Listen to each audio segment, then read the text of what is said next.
Վենեսուելայում տեղի ունեցած ավերիչ երկրաշարժը խլել է հազարավոր կյանքեր եւ պատճառ դարձել բազմաթիվ ավերածությունների։ Երկրում բնակվող հայ համայնքի շրջանում զոհեր, վիրավորներ կամ անհետ կորածներ այս պահին չկան։ Հայկական համայնքի գործները միայն նյութական են,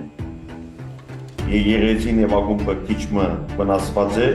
եւ նաեւ ունենք հայեր, որոնք որ սունցած են իրենց տուները եւ կամ բոլորովին անբնակելի են։ Այս օրերին երկրաշարժից տուժածները աջակցություն են ստանում կառավարությունից, բացի այդ Միացյալ Նահանգները եւ մի շարք այլ երկրներ մարդասիրական օգնություն են ցուցաբերում երկրին։ Մենք մեր գարտին հայ եկեղեցին եւ հայկական ակումբը արդեն վերածած են օգնության կենտրոնի եւ մենք ալ օգնություն կդրամատրենք մեր դիգինները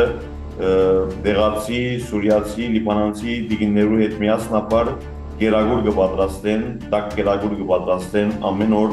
թե դուժազներուն, թե դուժազներուն օգնողներուն բոլորին հասնելու համար։ Բացի սննդից նաև ջուր, դեղորայք, հագուստ եւ այլ անհրաժեշտ պարագաներով են փորձում օգնություն տրամադրել։ Երկար տարիներ Վենեսուելայում նման ուժգնությամբ երկրաշարժ դեռ չէր եղել։ Վենեսուելայի մեջ միշտ ալ երկրաշարժի մասին կխոսին, որովհետեւ չէին մոռացած 1967-ի ասենք երկրաշարժը եւ անգե հետ դերի ունեցած այսպես ասած փոքր երկրաշարժները,